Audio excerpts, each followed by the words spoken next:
അപ്പേ ഈ ശിപ്പായിലഹളത് പറഞ്ഞിട്ടാ ചിപ്പായിലേ ആ എന്തിനു പറഞ്ഞിട്ട്?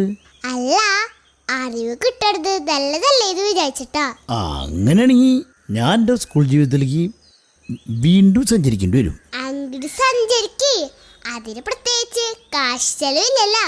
ആ എന്തുറ്റോ എൻ്റെ ഓർമ്മ ശരിയാണെങ്കിൽ ഈ ശിപ്പായിലകൾ എടുത്ത അന്ന് ഞാൻ ലീവായിരുന്നു. വല്യമ്മയുടെ മോൻ്റെ കല്യാണത്തിന് പോയിക്കായിരുന്നു. അതുകൊണ്ട് ആ ഉത്തരം എനിക്കറിയില്ല. എന്നാ ഞാൻ എന്റെ ഒരു ഊഹം വെച്ച് പറയട്ടെ. ഒരിക്കല് രണ്ട് ബംഗാളി ഭായിമാര് വഴിയിൽ വെച്ച് ലഹള കൂടിക്കൊണ്ടിരിക്കായിരുന്നു. അപ്പൊ ഒരു പോലീസുകാരൻ ഇത് കണ്ടുവന്നു. എന്നിട്ട് പറഞ്ഞു, ചീ ബായ് ലഹള നിർത്തട. അതാണ് പിന്നീട് ചീ ബായ് ലഹള ആയത്. കറക്റ്റ്